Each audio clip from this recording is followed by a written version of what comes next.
Amados e queridos irmãos, que alegria estar nesta noite para a gente compartilhar a palavra de Deus nesse tempo que Deus tem falado ao nosso coração de tantas formas, de tantas maneiras. E eu dou graças a Deus pela vida de todos os nossos missionários vocacionados, homens e mulheres preciosos que, em obediência ao chamado, estão onde estão. Por fidelidade à vocação, estão onde estão, fazendo a vontade de Deus. E o melhor lugar para a gente estar é estar onde Deus quer que a gente esteja. Eu gosto muito de citar o contexto que o apóstolo Paulo foi levado para a cidade de Filipos, e que, num determinado momento, no início daquela jornada na cidade de Filipos, ele foi preso juntamente com Silas, e foram colocados no fundo de uma masmorra, e meia-noite eles com fome, presos, no fundo de uma masmorra, os pés presos no tronco, surrados. Aqueles homens oravam e glorificavam a Deus, e aquela que poderia ter sido a pior noite na vida deles, foi uma noite que aquele lugar, o pior lugar da cidade de Filipos, viu a glória de Deus.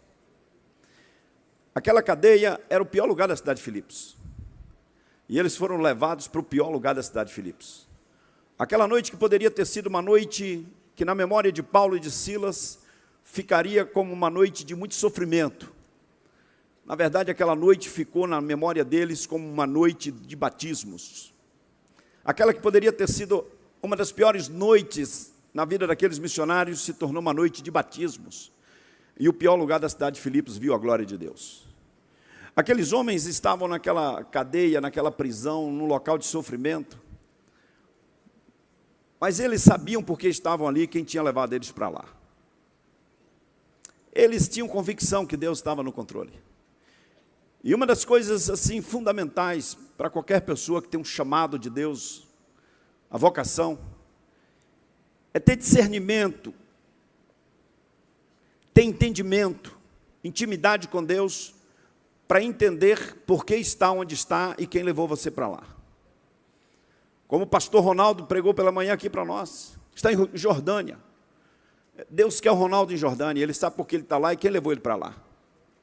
E Deus levou você para onde você está, o bairro que você está, o lugar que você está, à frente da organização que você está liderando, a igreja, a congregação, o ministério. É fundamental, irmãos, a gente ter consciência, convicção, discernimento. Eu sei porque eu estou aqui. Eu sei quem me trouxe para cá. E Deus me trouxe para cá, para que a glória dele se manifeste através da minha vida, nesse bairro, nessa rua, nesse povoado, nessa vila, nesse distrito, nessa cidade, nesse estado, nesse país.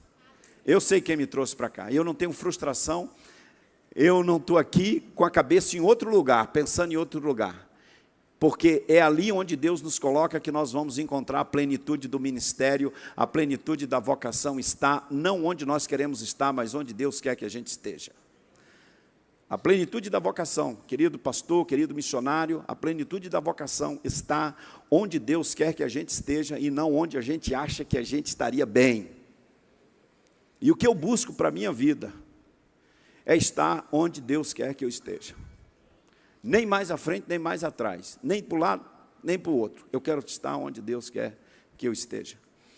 Não há frustração quando a gente está vivendo o que Deus tem para nós. Eu encontro missionários por esse interior de Amazônia, vivendo em comunidades ribeirinhas, sem energia elétrica, sem internet, sem os confortos de uma grande cidade. E eu converso com eles e pergunto, vocês estão felizes aqui? E os olhinhos brilham. Pastor, eu estou muito feliz, eu estou no paraíso. E eu pergunto, mas que paraíso? Eu estou no paraíso da vontade de Deus, eu estou onde Deus quer que eu esteja. Eu queria me dirigir aos pastores nesta noite aqui presentes. Pastor, o maior privilégio que alguém pode ter na vida é ter a vocação pastoral, o ministério, liderar a igreja do Senhor Jesus. A maior honra que alguém pode ter. Liderar aquela que foi comprada pelo sangue de Jesus, a igreja, e que Ele virá buscá-la. Pastor, Jesus chamou você para que Ele pastoreie a igreja dele através da sua vida. Ser pastor é permitir que Jesus pastoreie a igreja dele por meio da sua vida. O ministério pastoral é uma honra, é um privilégio. E não importa se você pastoreia 2, 3, 4, 5 pessoas, 10 pessoas, 1000 pessoas.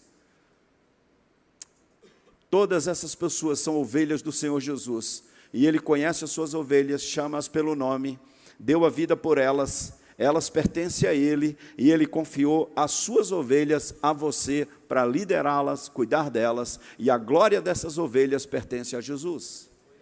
É um grande privilégio, uma grande honra ser pastor. Quero encorajar você, pastor.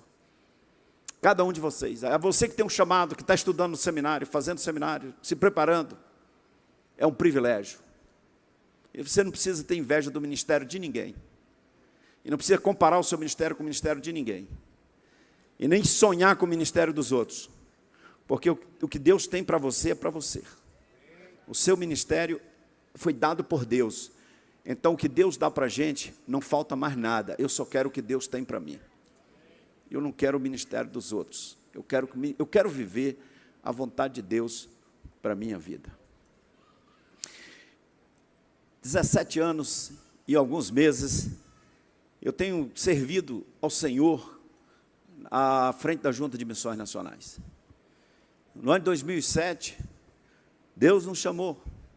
Morávamos em Brasília, e Deus nos chamou para ser missionários, eu e a minha família, para sermos missionários em missões nacionais.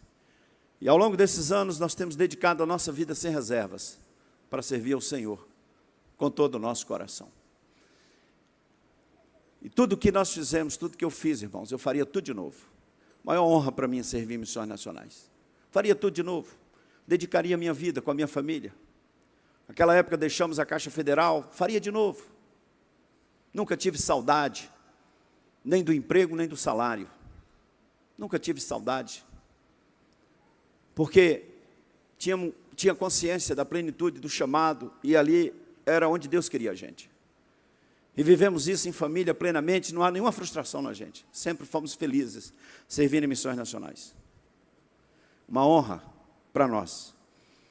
Nos últimos tempos, Deus tem sinalizado de uma forma clara para nós, de um novo desafio, uma nova jornada.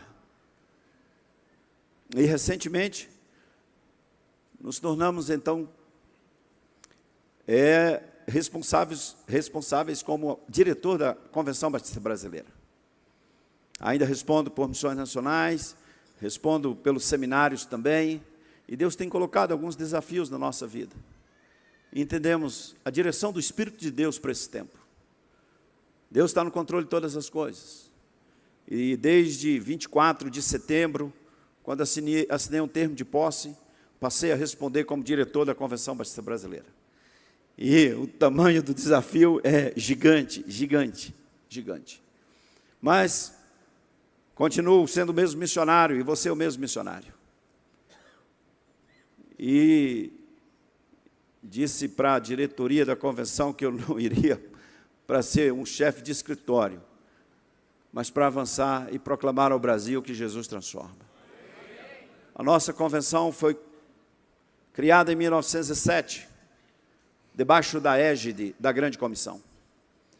Todas as nossas instituições foram criadas debaixo da égide da Grande Comissão. Seminários, colégios, uniões, homens, mulheres, juntas, missionárias, todos nós fomos criados, irmãos. Todas as organizações batistas foram criadas debaixo da liderança da Grande Comissão. Foram criadas para proclamar o Evangelho, para fazer discípulos, para formar líderes, para que a igreja avançasse e ganhasse mais pessoas para Jesus. Abrimos colégios para formar líderes para a sociedade, para proclamar o Evangelho. Abrimos seminários, abrimos organizações missionárias, tudo com o objetivo, multiplicar discípulos. A razão de existir das nossas organizações é multiplicar discípulos, é cumprir a missão da igreja, a missão recebida do Senhor Jesus, para cumprir a vontade dEle, fazer discípulos de Jerusalém até os confins da terra.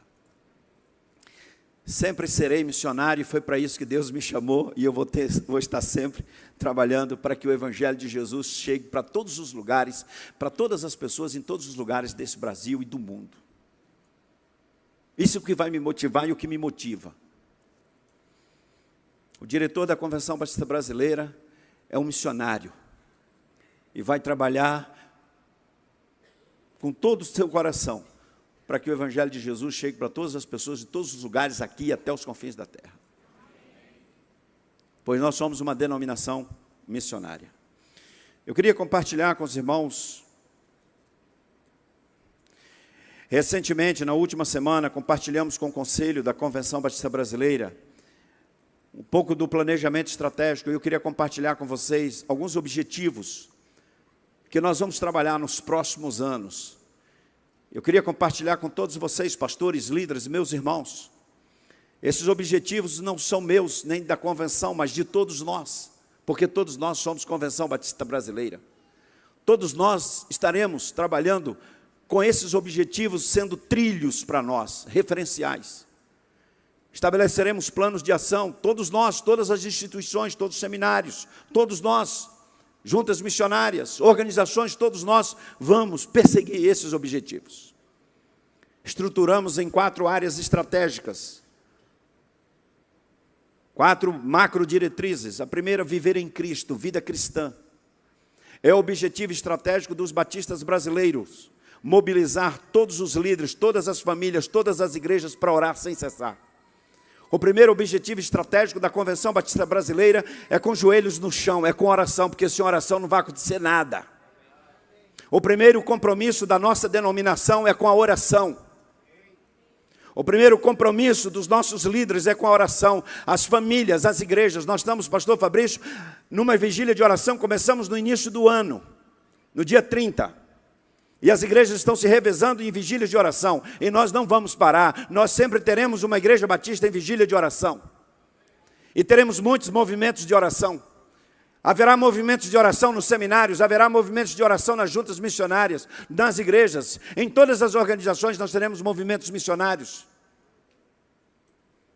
É o objetivo estratégico dos batistas disseminar a importância da leitura e meditação na palavra de Deus, especialmente para as novas gerações.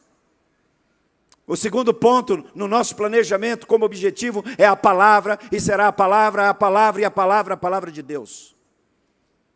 A nossa denominação está fundamentada na palavra, as nossas igrejas, e vamos orar e proclamar a palavra, estudar e meditar na palavra. Convocar os batistas para uma vida de santidade, serviço e testemunho cristão na sociedade. Crentes batistas, cristãos batistas, onde chegarem, devem ser sal e luz, influenciar em tudo com os valores e princípios cristãos. É objetivo nosso implementar um grande programa integrado de educação cristã para a nossa denominação. A base de escola bíblica, de estudo bíblico. Um trilho de discipulado, não apenas para batizar uma pessoa, mas para a vida toda dela. Oração, Bíblia, discipulado, testemunho. Discipular os adolescentes e jovens batistas para ingressarem no ensino médio e na faculdade. É missão nossa, é objetivo nosso, que os nossos jovens cheguem nos colégios e nas faculdades como missionários. E nós não precisamos ficar com medo que os nossos meninos vão perder a fé. Não é um professor ateu, agnóstico, que vai abalar a fé dos nossos meninos, porque eles serão cheios da palavra, cheios do Espírito. E nós vamos encher as faculdades, os colégios desse país, com jovens crentes comprometidos com o Evangelho de Cristo Jesus. E não vamos arrefecer. E não vamos nos sentir pressionados e não vamos recuar. Não vamos perder esse jogo. Nós precisamos ter discipulado forte na família, discipulado forte na igreja, discipulado na escola bíblica, discipulado na família. E os nossos meninos e meninas precisam estar preparados para ingressarem nas universidades. É as universidades que deveriam estar preocupadas conosco. Esses crentes chegam aqui, quer converter todo mundo. Eles chegam aqui, oram, eles testemunham. E, meus irmãos, aí um menino nosso fica na igreja, 18 anos, 19 anos, Aí entra na faculdade, numa aula, o professor fala uma bobagem lá e tal, e ele já abandona a fé. Temos que preparar os nossos meninos para que sejam missionários onde eles forem. É o objetivo estratégico dos batistas brasileiros, preparar os seus adolescentes e jovens para influenciarem nas escolas e nas universidades. Uma outra área estratégica é a formação e desenvolvimento de líderes. É o objetivo estratégico dos batistas despertar, apoiar e valorizar os vocacionados. Ore por mais vocacionados, apoie os vocacionados, invista neles. É objetivo estratégico nosso formar uma nova geração de pastores, educadores cristãos, missionários e ministros de adoração e louvor comprometidos com a visão da grande comissão. É objetivo estratégico nosso implementar um programa integrado de desenvolvimento continuado para pastores e líderes. Pastores e líderes desenvolvidos continuadamente, ininterruptamente. É estratégico para nós integrar e ampliar as iniciativas de mentoria para pastores, capacitar os líderes e voluntários para o exercício dos ministérios nas igrejas locais, investir na capacitação dos líderes, investir na capacitação daqueles irmãos e irmãs que estão servindo nas nossas igrejas. Nós temos um exército dentro das nossas igrejas, meus irmãos, para a gente alcançar e abençoar o Brasil e o mundo. É objetivo nosso desenvolver líderes globais. Deus tem levantado o Brasil para abençoar o mundo. E cito aqui o pastor Diogo. Há 2 semanas estava no México, pregando a convite da convenção mexicana, ministrando nas igrejas, ministrando igreja multiplicadora, como o pastor Fabrício, que tem ido também a Nicarágua e em outros países. Estava também o pastor Diogo lá na Coreia do Sul. Formar líderes, pastor Diogo, globais, que falem o espanhol, que falem inglês, para levar o mundo. O Brasil precisa falar o mundo, porque Deus está levantando o Brasil para abençoar o mundo. Nós, batistas, temos uma grande responsabilidade com a missão, com a grande comissão. E temos que formar líderes intencionalmente para o mundo. A Igreja Batista Brasileira precisa ter maturidade para assumir o bastão da liderança missionária no planeta Terra. Os batistas brasileiros, as igrejas batistas brasileiras precisam ter maturidade, os pastores precisam ter maturidade espiritual e visão missionária para nós assumirmos o bastão da liderança da grande comissão no planeta Terra. Implementar um projeto pedagógico de teologia da CBB em todas as instituições afiliadas à Bibete. Todos os seminários afiliados, comprometidos com os valores e princípios da palavra de Deus, da oração, da Bíblia, da grande comissão e de fazer discípulos para a glória de Senhor Jesus. E que cada sala de aula dos seminários batistas seja uma sala da grande comissão. É o objetivo estratégico nosso. Cumprir a grande comissão é uma das áreas estratégicas nossa. Semear o evangelho para alcançar todos em todos os lugares. Posso ouvir amém? Amém. Então diga comigo, semear o evangelho. Para alcançar todos. Em todos os lugares. Na minha cidade. No meu estado. No meu país. Na América Latina e no mundo. Amém. Qual é o plano de semeadura abundante da sua igreja? Para alcançar toda a sua comunidade. Eu vi hoje um pastor visionário lá de Jordânia, com uma visão de alcançar toda a Jordânia para Jesus. Capacitar cada batista para se relacionar intencionalmente para fazer discípulos. Posso ouvir um amém? Amém. Cada batista, cada crente, um discípulo que se relaciona intencionalmente com outras pessoas para fazer discípulos de Cristo Jesus. Implementar estratégia de evangelização para o mundo digital é objetivo nosso. É objetivo nosso fortalecer e ampliar a visão missionária dos batistas e despertá-los para a urgência da missão. É objetivo estratégico nosso plantar igreja entre os povos e grupos não alcançados, no Brasil e fora do Brasil. Capacitar os migrantes brasileiros para cumprir a missão. O brasileiro migra para tudo quanto é canto desse mundo. E nós precisamos preparar essa turma que está saindo das nossas igrejas, indo morar em países como Portugal, Itália, Europa, países como Estados Unidos e outros países, e cada crente batista onde for, ali, ele é um evangelista, um multiplicador de discípulos, um plantador de igreja, preparar cada crente da nossa igreja, para onde ele chegar, se não tem igreja batista, ele vai plantar uma igreja. Aliás, o nosso certificado de batismo tinha que ter um pequeno acréscimo. Ali atrás tem um texto lá que diz que você vai congregar numa igreja batista tal e tal e tal, e se mudar de lugar vai procurar uma da mesma fé e ordem. Aí tinha que ter uma vírgula. E se não tiver, começa a plantação de uma. E aí nós íamos plantar a igreja em todo quanto é lugar. Fortalecer e ampliar a visão missionária, plantar igrejas, capacitar, disseminar a visão missionária dos batistas para outras nações, principalmente ajudar os irmãos da América Latina.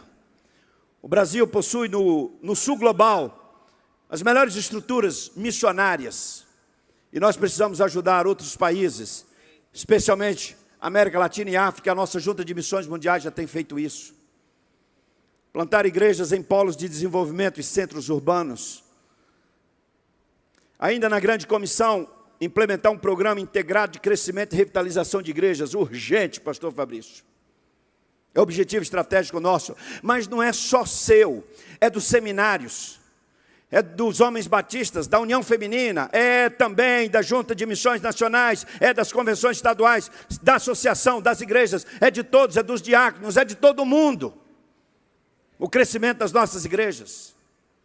64% das igrejas batistas têm menos de 100 membros.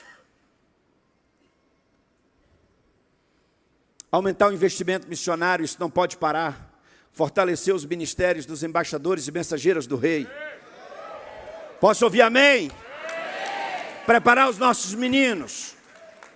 Conectar todas as ações, projetos e programas de relevância social dos batistas brasileiros. A força do trabalho batista conectada. Todos nós, irmãos, como um só corpo, uma só família. Não pensar no nosso mundinho só, pensando em fazer um trabalho para se tornar um case de sucesso. Pastores e líderes, Deus não nos chamou para sermos cases de sucesso, nos chamou para que Ele cresça e que a gente diminua.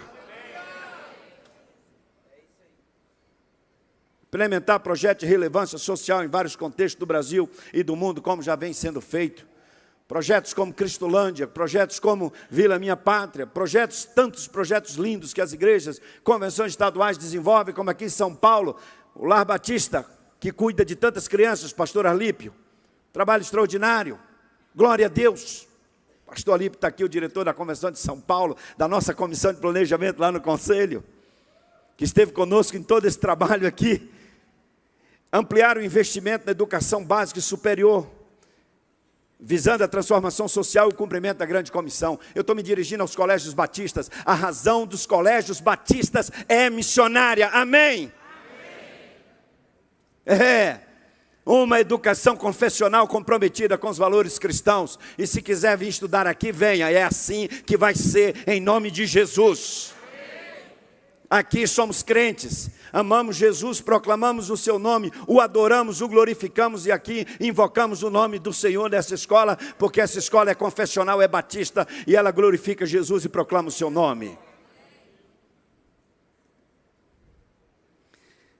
A outra área, fortalecimento da nossa denominação, desenvolver programa continuado de capacitação para executivos, gestores, denominacionais, pastores e líderes. Investir em tecnologia e inovação para todos os processos, projetos e ministérios. Assegurar conformidade, transparência, ética, equilíbrio financeiro e modernização na gestão das instituições batistas, irmãos. Quando olho nos últimos 30, 40 anos, tantas organizações nossas que tiveram dificuldades, e nós precisamos ter líderes, gestores, homens e mulheres de Deus, para que as nossas instituições avancem e proclamem o nome de Jesus. E o grande problema nosso, irmãos, é que nós perdemos a visão. Quando a instituição perde a visão da sua razão de existir, é um fracasso. As questões financeiras não são a causa, são consequência, porque a causa é perder a visão.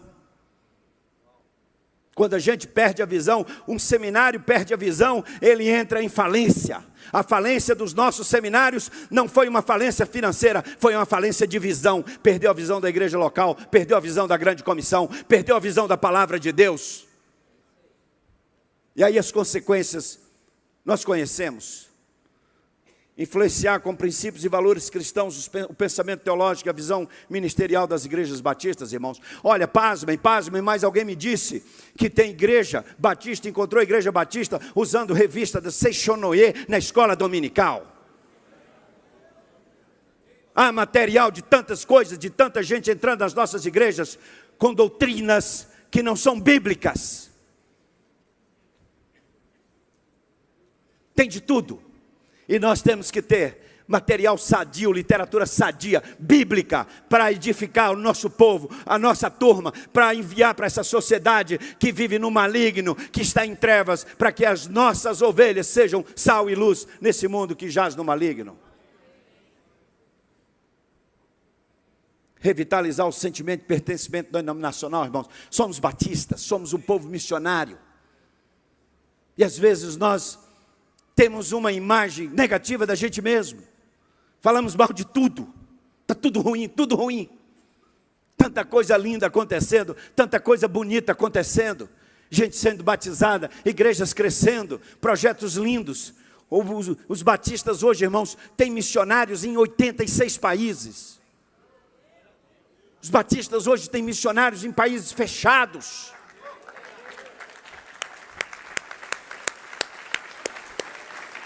É a sua igreja, pastor.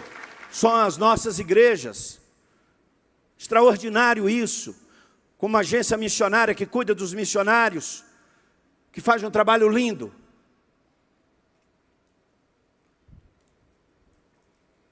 E às vezes a gente tem um sentimento que nada nosso presta. Parece que nós gostamos de falar mal das coisas. Quando tem uma notícia ruim, rapidinho a gente compartilha para tudo. Parece que nós gostamos de dar mensagens negativas. Quando tem uma coisa boa, ninguém fala nada. Coisas lindas têm acontecido. Compartilhe. Glorifique o nome do Senhor. Temos falhas? Temos. Somos seres humanos.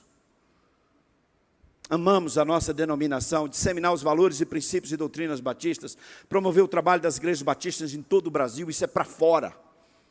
Registrar, preservar e compartilhar a história dos batistas brasileiros, irmãos. Hoje mesmo o pastor Diogo vai falar de um livro que estamos lançando aqui, que ninguém sabe, de um cara chamado Grimberg, o moço que fundou Monte Verde. Você tem ideia de quem fundou Monte Verde aqui em Minas Gerais? Era um diácono batista também, pastor Diogo. Esse moço pesquisou e escreveu um livro, um gigante. A gente não conhece, as novas gerações não conhecem. Em 2033 completarão 2000 anos da morte e ressurreição do Senhor Jesus.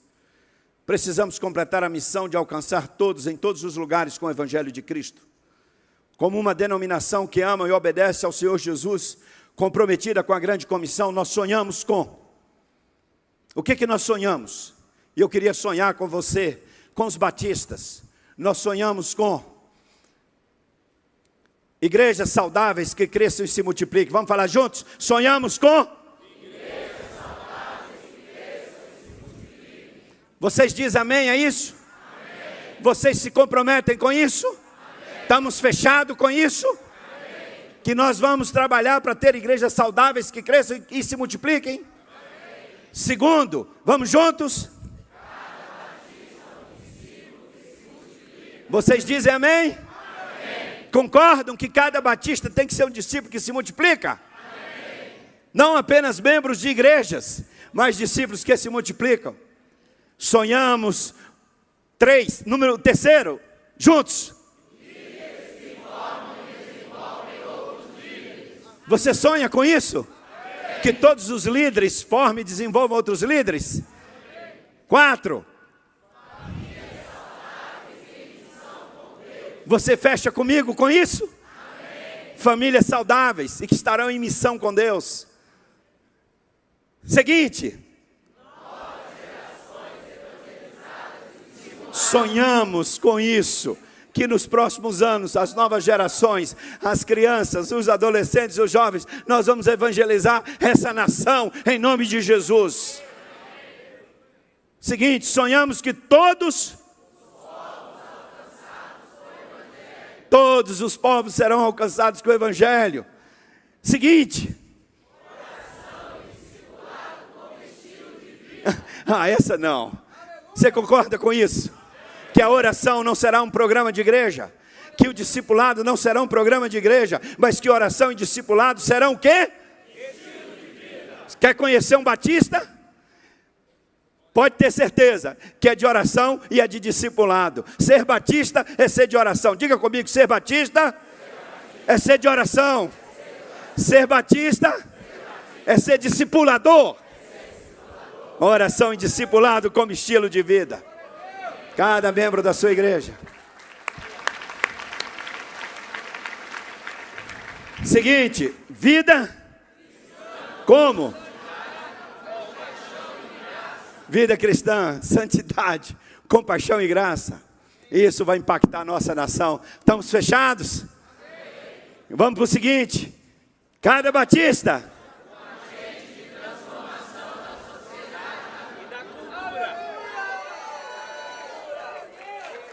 onde tem um batista, um cristão batista, no emprego, seja público, na sociedade, na escola, na faculdade, na oficina, onde for, em qualquer empresa, onde tiver um batista, ali tem um agente de transformação, de integridade, de ética, de valores e princípios cristãos que não se dobram e que honra e glorifica o nome do Senhor Jesus em tudo que faz.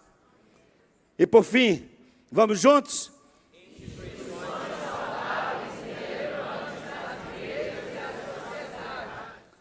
Amém? Sonhamos juntos? Nosso sonho, nossa visão para 2033 e nos próximos anos nós vamos trabalhar com todo o coração, com todas as forças, para termos igrejas saudáveis, que se multiplicam, que proclamam o nome de Jesus. Amém, igreja? Amém.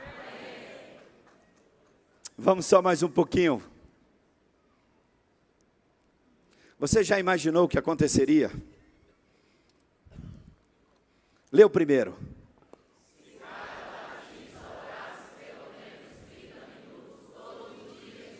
Você tem ideia do que aconteceria? O segundo. Se todos os líderes priorizassem o seu relacionamento íntimo com o Espírito Santo. Você já imaginou o que aconteceria se todos os líderes, pastores, professores de escola bíblica, todos os líderes numa igreja, no meio do povo de Deus, priorizassem o relacionamento íntimo com o Espírito Santo? Você tem ideia do que aconteceria? Você já imaginou o que aconteceria se as famílias investissem 30 minutos por semana para ler e meditar na palavra de Deus? Você já imaginou se todos os crentes lessem a Bíblia toda durante o ano? Você já imaginou? Pastor Carlos Elias hoje pregava pela manhã e disse que foi num concílio que o candidato ao ministério pastoral nunca tinha lido a Bíblia toda e quer ser pastor. Dá licença, né? O pastor Carlos Elias já deu recado. Já imaginou se as reuniões de oração fossem as mais frequentadas nas igrejas? Já imaginou o que aconteceria se o nosso povo tivesse sede de Deus? Já imaginou se a gente marcasse um churrasco na sexta-feira na igreja e na outra uma vigília de oração, e no churrasco desse um gato pingado e na vigília de oração lotasse? Você já imaginou o que aconteceria nesse Brasil? Agora, meu irmão, se a picanha nos atrai mais do que a presença e intimidade no Santo dos Santos, nós não vamos para lugar nenhum, não. E a verdade, pastores, é que se marcar um churrasco na sexta com picanha e Coca-Cola para entupir a veia de triglicérides, de colesterol, dá mais gente do que uma vigília de oração. Já imaginou o que aconteceria se todas as igrejas batistas realizassem pelo menos uma viagem missionária por ano? Já imaginou o que aconteceria se orássemos sem cessar pelos povos não alcançados e por mais trabalhadores para os campos missionários? Já imaginou se todos os crentes e igrejas participassem do investimento missionário? Já imaginou se todas as igrejas batistas cooperassem com o avanço do trabalho batista no Brasil e no mundo? Já imaginou o que aconteceria se cada jovem batista fosse um missionário na escola e na universidade? Já imaginou o que aconteceria se cada família batista investisse no discipulado dos seus filhos? Já imaginou o que aconteceria se cada batista orasse perseverantemente pela conversão de pelo menos 5 pessoas do seu relacionamento? Já imaginou se cada batista tivesse um plano estratégico de semeadura em abundância para alcançar o seu bairro e a cidade? Se cada igreja batista tivesse um plano estratégico de semeadura em abundância para alcançar o seu bairro e a cidade? Já imaginou o que aconteceria? Se cada batista investisse intencionalmente, vamos ler juntos essa aí? Se cada...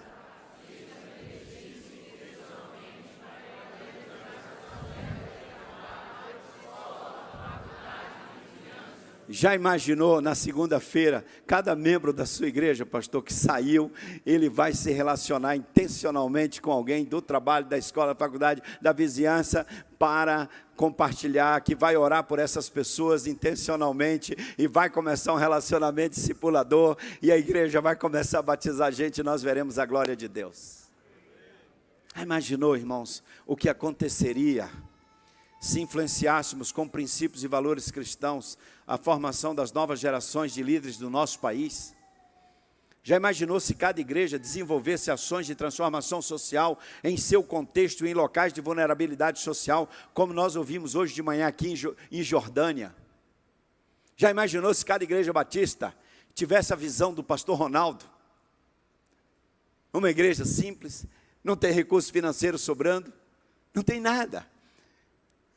Mas a igreja não precisa disso. O que ela precisa é só de uma coisa: do poder de Deus e da visão de Cristo Jesus. Essa é a igreja do Senhor Jesus, irmãos. Já imaginou se nós nos uníssemos num grande movimento de enfrentamento ao uso de drogas ilícitas que assola esse país e destrói milhares de jovens, milhares de famílias sofrendo com isso?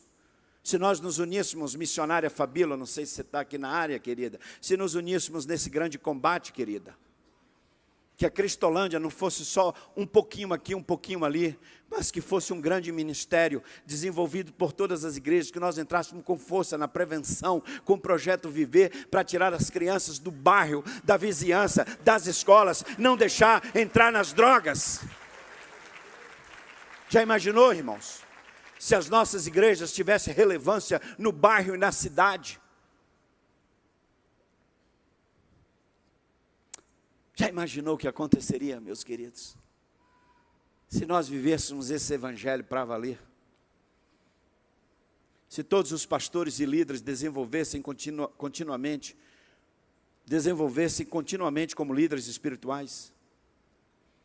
Se todas as instituições de ensino teológico estivessem comprometidas com a igreja local e com a grande comissão? Já imaginou se todos os seminários estivessem comprometidos com a igreja local e com a grande comissão? Já imaginou o que aconteceria se os jovens pastores tivessem outro líder, pastor William Salgado, que os inspirasse e mentoreasse? Já imaginou, pastor Jefferson, o que aconteceria se todos os líderes buscassem uma vida cheia do Espírito Santo? Já imaginou o que aconteceria com a nossa denominação se todos os pastores buscassem uma vida cheia do Espírito Santo? Se todos os líderes, diáconos, se todas as lideranças buscassem uma vida cheia do Espírito Santo, já imaginou o que aconteceria na nossa denominação?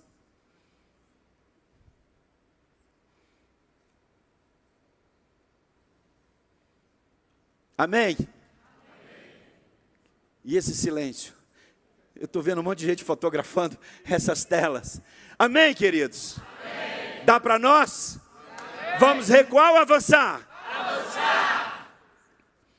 Então, esforça-te, lê comigo, esforça-te. Não tenhas medo, nem te assustes, porque o Senhor teu Deus está contigo, por onde quer que andares. Essa palavra do Senhor para Josué, essa palavra do Senhor para Josué, essa palavra é para mim, é para você, meu irmão, para você, minha irmã. O que Deus confiou a você, não tenha medo, o Senhor é contigo. O que é mais importante é que o Senhor está conosco e nós não precisamos ter medo. E aqui eu estou falando para fora. Medo. Uma sociedade que nós estamos vivendo, irmãos, iníqua, onde o pecado é celebrado, onde o pecado é tratado com louvor, Uma sociedade que nos afronta, sem princípios e valores. Uma sociedade que ataca a família, despreza da palavra de Deus, despreza dos valores cristãos, debocha da igreja. Mas isso nunca foi novidade para nós. Para os brasileiros está sendo as primeiras experiências de um pouquinho de pressão, mas tem outros irmãos em Cristo que por esse mundo afora e ao longo da história já viveram muito mais pressões e perseguições. Irmãos nossos, no início da história do cristianismo, foram queimados vivos nos jardins de Roma, nos jardins do imperador, mas não negaram a sua fé. Coragem para nesta geração corrupta e perversa. Coragem para nesta geração anunciar o nome de Jesus. Não ter vergonha de vestir uma camiseta com o nome de Jesus. E eu sei que há líderes que não têm coragem de vestir uma camisa com o nome de Jesus e ir num shopping center. Mas tem coragem de botar a camisa do seu time, com um monte de propaganda de empresas. Um timeco às vezes que está só perdendo e vai com o peito erguido, dizendo, é o bom, é o bom. Bota a camisa de Jesus, ergue o peito e diga, Ele é o Rei dos Reis, Ele nunca falha, Ele nunca perde, Ele não tem derrota, Ele me salvou, Ele me deu a vida, o sangue dEle me purificou, Ele pagou o preço por mim, eu tenho vida eterna nele, e eu vou viver para sempre com Ele. Essa camisa que eu vou vestir, a camisa com o nome de Jesus. Eu sempre estou usando uma dessas. Se você entrar nas minhas redes sociais, você vai me ver com a camiseta com o nome de Jesus. E às vezes eu entro no Instagram de crentes, irmãos, e não tem nada de Jesus. Uma pessoa me pediu para segui-la no Instagram. Aí eu olhei o Instagram dela e disse para ela, não vou seguir não. Ela falou assim, mas por quê?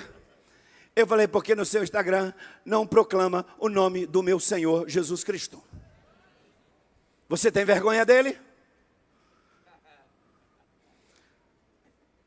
Universitário, quando você chegar na universidade, você entrar na primeira aula, que te pedir para você se apresentar, antes de falar do seu nome, você já diz assim, eu sou discípulo, seguidor de Jesus Cristo, eu sou de Jesus, eu sou crente, eu amo a Bíblia, eu sou servo de Jesus. Aí depois você fala o seu nome, você já marcou seu território. Agora esteja preparado.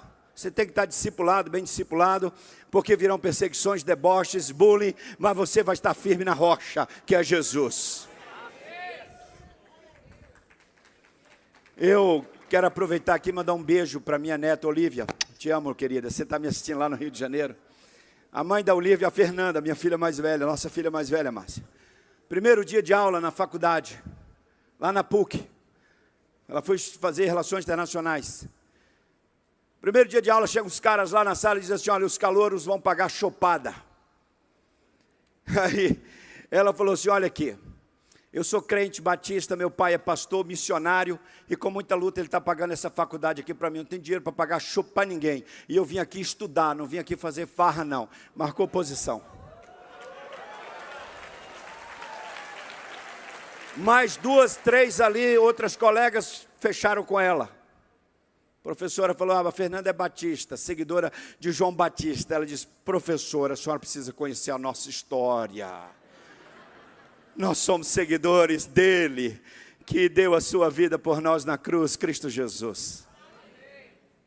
Pois ela fez mestrado na Federal, doutorado na UERJ, coordena o curso de Relações Internacionais da Escola de Negócios da Mackenzie, no Rio, e ela me alerta assim, pai, os meninos precisam ser preparados para entrar na universidade, os meninos chegam na universidade e são presa fácil.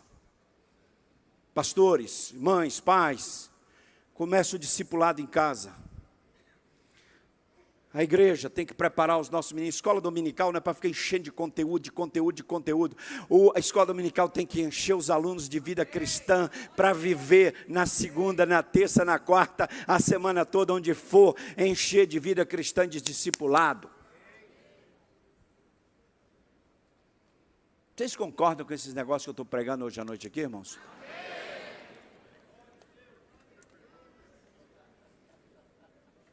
Você tem vergonha do nome de Jesus? Haverá pressão, seja na faculdade. Mas aí a gente está com um negócio de politicamente correto, viu, pastor? Viu, pastor Fabrício? Politicamente correto, doutor. Então assim não fala. Lá no meu prédio todo mundo sabe que eu sou crente, sou pastor. Na porta do meu apartamento tem aquele barquinho. Quem já foi lá em casa? Tem lá um barquinho. Só Jesus Cristo salva. Não, Jesus Cristo é a única esperança. Está lá. Quem chega, o entregador chega lá, está lá. Os vizinhos estão lá. Agora, no final do ano, vou dar panetone que estão lá para todo mundo no meu prédio. Ou manancial, vou dar para todo mundo também. Quando eu vou cortar meu cabelo, irmãos, é um projeto missionário. Barbearia, todo mundo me conhece. Sabe que eu sou pastor, uns me seguem no Instagram. Eu levo material. Outro dia o barbeiro foi lá em casa. Eu dei um comentário bíblico para ele, dei uma Bíblia. Ele foi lá mais uns 2. Que ele agora resolveu fazer um curso, está fazendo um curso de teologia básico. Foi batizado, daí está líder na igreja. Você tem vergonha de Jesus, gente? Tem vergonha de anunciar, eu sou de Jesus, botou a camiseta, essa amarelona Jesus transforma, que todo mundo vê mesmo. Aí a gente vai, pega um voo com a camiseta dessa. Pega um voo, vai no shopping. E tem lugar que daqui a pouco vão querer barrar a gente. Epa, não pode entrar aqui não. Pode entrar com camisa de qualquer coisa, mas se entrar com o nome de Jesus, aí não pode. Eu tenho estratégia, eu viajo, irmãos, de avião, e eu levo minha Bíblia, essa de papel. Eu leio uma Bíblia por ano. Essa aqui eu ganhei lá em Alto Alegre, 100 anos da igreja, estou lendo essa aqui, vou ler até o final do ano. E aí eu entro no voo, eu sempre levo uma Bíblia de papel para eu ir lendo. Aí quem senta do meu lado vai perceber que eu estou lendo a Bíblia. E daqui a pouco o cara espicha os olhos para cá. Tem viagem que eu termino, o cara está com a Bíblia na mão. Eu poderia ler a minha Bíblia no celular. Eu tenho um livro, Bíblia no Kindle, mas eu gosto de ler aqui. Não é porque aqui é mais poderoso não, viu, irmão? Não é isso não. É para as pessoas verem a Bíblia. A estratégia é de evangelizar. Eu não tenho vergonha de dizer, é a Bíblia, é o livro, a minha regra de fé e prática. Eu vou ter vergonha da minha regra de fé e prática? Aí você chega na igreja, aí a Bíblia é minha regra de fé e prática na igreja. Agora lá fora não, em casa não. Eu não tenho vergonha não, eu sou crente, eu sou de Jesus. Eu sou mesmo crente, crente mesmo. Pode me chamar de crente, batista, evangélico, pode me chamar do que for. Aí daqui a pouco fala que a gente é fundamentalista, que a gente é isso e aquilo, e essa coisa toda. Pode falar o que quiser. Se seguir a Jesus, amar a palavra dele, a inerrante palavra de Deus, é ser qualquer coisa para falar que eu sou. Eu não estou nem aí do que o que penso que acham de mim. Eu estou preocupado com Jesus, o que ele acha de mim. O povo vive uma geração que estão todo mundo querendo dar um like, o likezinho. Eu não quero saber dos likes das pessoas sobre a minha vida. Eu quero saber do like de Jesus sobre a minha vida. Todo mundo tira fotos, é só foto bonita, é de comida, é de tudo e tal, mostrando que tal é aquele negócio. Todo mundo quer um like. Eu queria saber se as suas postagens de vida estão chegando lá no Instagram de Jesus no céu e ele está dando like. Eu quero saber o like de Jesus. Tem like de Jesus lá? Vida de oração, like. Evangelização intencional, like. Está discipulando alguém? Like. Visitou alguém? Like. Compaixão e graça abençoou alguém? Like. Oferta missionária? Like. Uhul. Viagem missionária? Like. Orar pelos pastores da sua igreja? Orar pelos missionários, orar por mais vocacionados, mais trabalhadores. Tem like na sua vida? Como é que está seu Instagram? No céu. Como é que estão as suas redes sociais espirituais? Há likes e comentários do Espírito Santo? Ou só tem like nas suas redes sociais? Do espeto de picanha.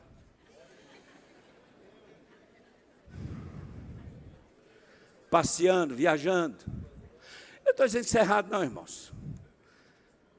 É bom comer picanha. Com moderação.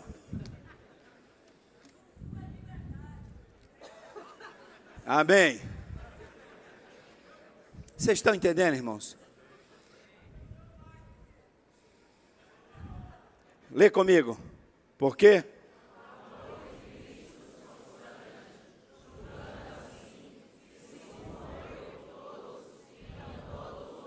E ele, para quê?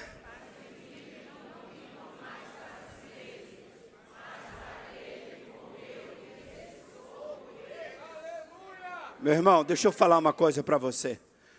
O que é o cristianismo? Vida cristã. É exatamente isso. Vivo não mais eu, mas Cristo vive em mim. Ele morreu por nós, para que nós agora não vivamos mais para nós mesmos. O nosso padrão de vida é viver para quem? Viver para aquele que morreu por nós. Isso é a vida cristã, queridos. Esse é o padrão. Viver não mais para nós mesmos, mas para Cristo. E há muito crente que está vivendo mais para si mesmo do que para Cristo. Inverteu a coisa. E essa geração que a gente vive, essa sociedade que a gente vive, irmãos, o homem é o centro, é o rei. Não pode nada desagradar o ser humano. Tudo agora é para a glória do ser humano. Esse não é o padrão nosso. Tudo é para a glória de quem? De Cristo. Que a gente diminua e que Ele cresça.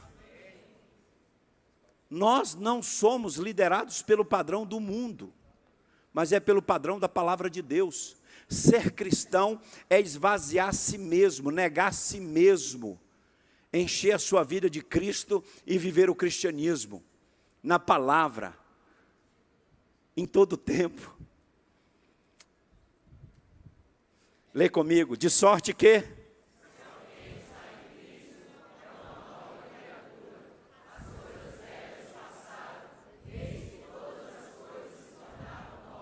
Mas todas as coisas...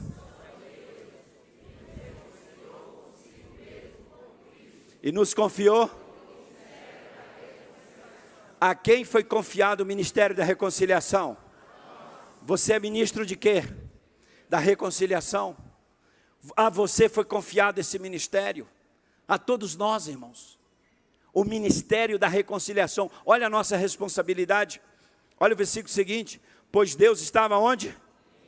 Reconciliando consigo, não imputando-lhes os seus, e nos encarregou de quê? Então diga assim, eu fui encarregado pelo Espírito Santo, de quê?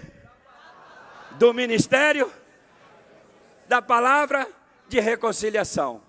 Ele encarregou a mim e a você o ministério da palavra de reconciliação. Se Deus nos encarregou disso, irmãos, nós devemos fazer o quê? Cumprir a missão. Cumprir a missão. E às vezes a gente está tentando fazer marketing, convencer, não sei o quê, porque gente, vamos orar, pelo amor de Deus, vamos fazer oração, pelo amor de Deus, vamos evangelizar, vamos fazer missões, gente, vamos plantar uma igreja, e a gente faz um marketing, um negócio doido, para tentar convencer aqueles que deveriam tomar iniciativa e liderar tudo isso, os crentes, os servos do Senhor Jesus. Agora, sabe o que é isso? A consequência disso é falta de intimidade com Deus. Porque a nossa vida de oração define o nosso ritmo do ministério, define quem nós somos. A nossa intimidade com Deus define quem nós somos. Define as nossas prioridades, os nossos sonhos, os nossos planos. A nossa vida de intimidade com Deus define quem nós somos, define a nossa família, define tudo. A nossa vida de intimidade com Deus define como a gente trata as pessoas. A nossa intimidade com Deus define como a gente faz negócios. A nossa intimidade com Deus define como vai comportar a nossa língua em relação às outras pessoas. A nossa intimidade com Deus define o nosso comportamento, como a gente lida com todas as situações que a vida nos reserva. A intimidade com Deus define o ritmo da coisa, meus irmãos. Somos embaixadores de quem? Cristo Jesus. A defesa da nossa fé, da verdade, Para a gente defender a verdade, a gente precisa estar cheio da verdade. Para a gente defender a nossa fé, a gente precisa estar cheio da fé. Para a gente defender a palavra, o evangelho, a gente tem que estar cheio do evangelho. Para a gente entrar na batalha do evangelho de Cristo Jesus proclamado neste mundo, a gente precisa estar cheio do Espírito Santo. Não é uma guerra política. Não é uma briga contra a carne, contra o sangue. É uma guerra espiritual. E às vezes as igrejas, os pastores estão confundindo a batalha que Jesus nos chamou e acham que a batalha é política. Acham que a batalha é na esfera humana. E tem crente já brigando com outro crente e famílias brigando entre famílias por causa de questões políticas. A missão da igreja não é política, é espiritual. A missão da igreja não é governar. A missão da igreja é fazer discípulos. A missão da igreja é exaltar o nome do Senhor. A missão da igreja é ser sal e luz nesta geração. Somos embaixadores de Cristo Jesus. E, irmãos, sustentar nossa fé, sem medo, não aceitar, em paz, com amor, não é brigando com ninguém.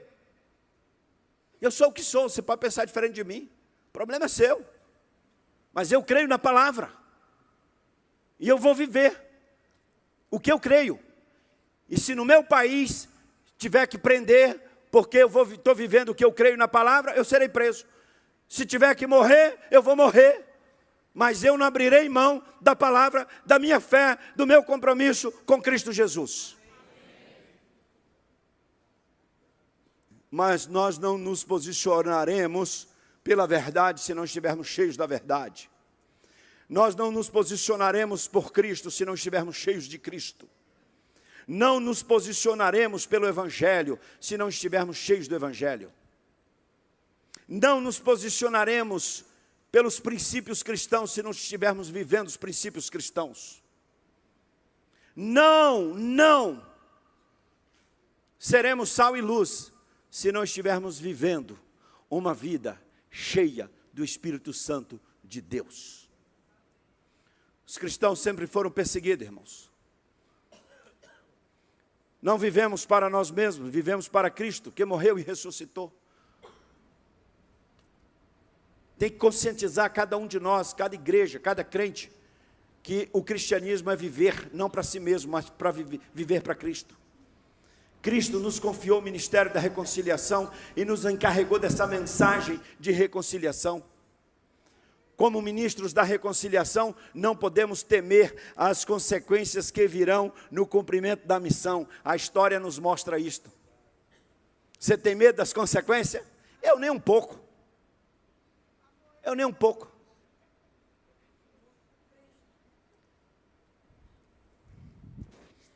Um amigo meu foi convidado uma vez para visitar uma autoridade pública. E a outra pessoa que o convidou disse, olha, a gente vai lá conversar, mas não precisa falar essa coisa de evangelho, de crente e tal, vamos com a linguagem assim. Aí ele me contando, dizendo que chegou lá com o moço, a primeira coisa falou assim, ó, doutor, nós somos crente de Jesus, Batista. Você lembra disso, meu irmão? A pessoa está aqui no auditório. Ela está fazendo joinha para mim. Aí a autoridade falou assim, mas foi por isso que eu chamei vocês para conversar.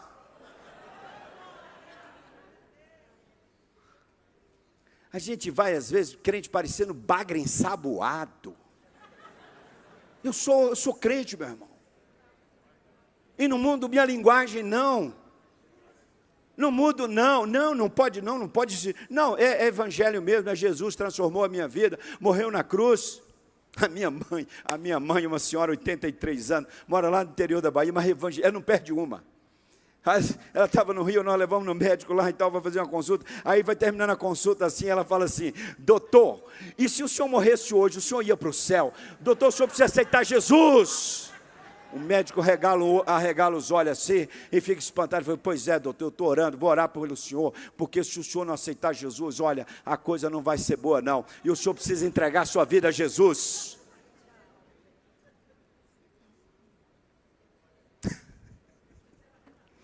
Irmãos, eu não tenho problema de testemunhar de Jesus, não.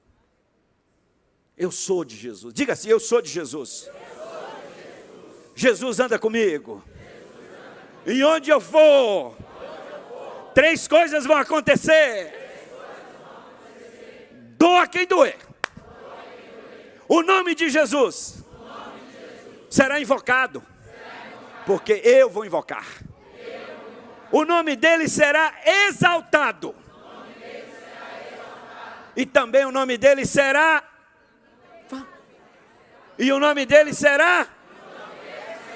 proclamado. Onde eu for, invocar, exaltar e proclamar. O nome de quem? Jesus. Amém. Deixa eu contar uma coisa, eu estou já chegando finalmente aqui, que eu estou olhando no relógio ali, não quero nem ver.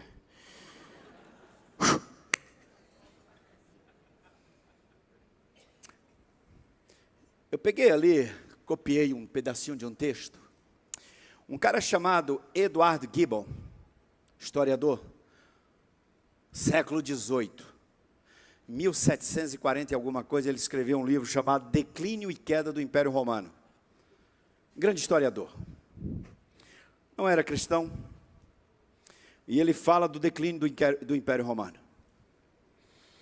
Em um pedacinho do texto ele diz assim: enquanto esse grande organismo, se referindo ao Império Romano, enquanto esse grande organismo era invadido pela violência, sem freios, ou minado pela lenta decadência, uma religião pura e humilde foi brandamente se insinuando na mente dos homens, crescendo no silêncio e na obscuridade.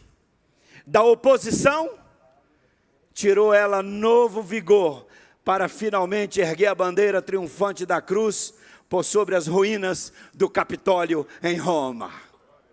Esse é um autor não cristão. E aí, neste livro, ele vai falar por que o cristianismo cresceu. Um povo humilde, na perspectiva de um historiador. Um povo humilde, sem influência política. E aí ele vai citando os pontos. Enquanto o Império Romano implodia, um novo reino surgia, os cristãos, de gente simples. E aí, eu não vou abordar todos os pontos aqui, você pode ler depois lá, o livro se quiser. O ponto 1 era o inflexível zelo. Ele vai citar outros, como a doutrina de uma vida futura, a visão de futuro, etc e tal. Mas o zelo dos cristãos, foi embora aqui minha... Ih, rapaz, aí foi direto mesmo. Bom, o ponto é o seguinte, o primeiro ponto que ele fala é do zelo dos cristãos. O zelo dos primeiros cristãos, irmãos, era impressionante. Isso aqui, o zelo, é o ponto 1 ali.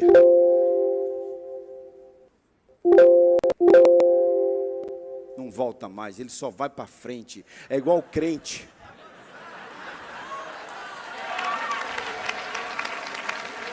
É igual o crente, só avança, não volta. Olha aqui, o zelo dos cristãos. E ele diz que o zelo dos cristãos, pessoas simples, eles tinham um zelo pela palavra, um zelo pela doutrina, e eles não tinham medo de morrer, eles não tinham medo de serem perseguidos e perder o emprego, eles não tinham medo de nada, eles tinham um compromisso com Cristo, que nada abalava esse compromisso.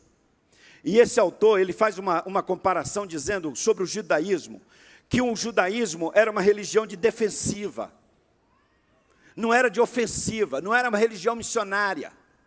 Já os cristãos eram de ofensiva, e era um time que sempre estava no ataque, perspectiva de um historiador, e que eles entravam no ataque simplesmente na dependência da oração, do sobrenatural, de que eles criam na ressurreição de Jesus, e eles estavam dispostos a enfrentar as feras das arenas em Roma, os gladiadores, as perseguições, serem queimados vivos, mas não recuavam. Eles tinham um zelo com a fé, com Cristo, com a sua vida cristã, e não recuavam jamais.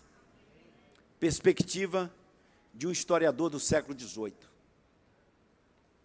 Por que o Império Romano implodiu, enquanto o cristianismo florescia?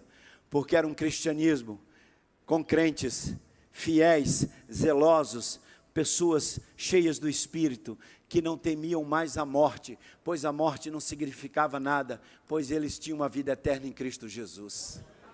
Não tinham medo da morte, não tinham medo de doença, não tinham medo das dores, não tinham medo de perseguição, não tinham medo das feras, porque agora todos os medos foram derrotados na cruz do Calvário. Todos os medos, todas as dores, a morte, tudo foi derrotado, e era uma vida cristã sem reservas, sem limites, era a totalidade da dependência do Espírito de Deus. Aconteça o que acontecer, eu sou de Jesus, e vou viver a minha fé, no Areópago, na arena, em Atenas, em Roma, em Jerusalém, onde for, com os gladiadores, na perseguição, com as feras, onde me colocar, na faculdade, na escola, no trabalho, na rua, no bairro, na cidade pequena, cidade grande, com autoridade, sem autoridade, onde me botar, eu vou ser o que sou, eu sou de Jesus, eu vou viver a minha fé incondicionalmente, e não são as pessoas que vão definir como eu vou viver a minha fé. Eu vou viver a minha fé na intimidade do meu relacionamento com Cristo, e vou testemunhar ao mundo que Jesus Cristo é a única esperança, e não vou querer ser politicamente correto, não, Jesus é o Salvador, mas de repente tal, dá um jeitinho aqui, não tem jeitinho não, pois em nenhum outro há salvação, porque debaixo do céu, nenhum outro nome há dado entre os homens, pelo qual devamos ser salvos. Só Cristo salva, só Cristo salva. E se alguém não está em Cristo, está perdido, não tem vida eterna. Essa é a mensagem que temos que ter coragem de proclamar. A maior coragem que precisamos hoje é proclamar ao mundo que só Jesus Cristo salva. E não há salvação em nenhum outro. E quem não tem Cristo Jesus está perdido para todo sempre. Mas pastor, tem que ser mais, não sei o quê. Tem que ser mais o quê, meu irmão? Essa é a verdade. Só Cristo salva. Repete comigo, só Cristo salva. Eu creio nisso. E vou proclamar. Amém. Vamos recuar ou avançar? Amém.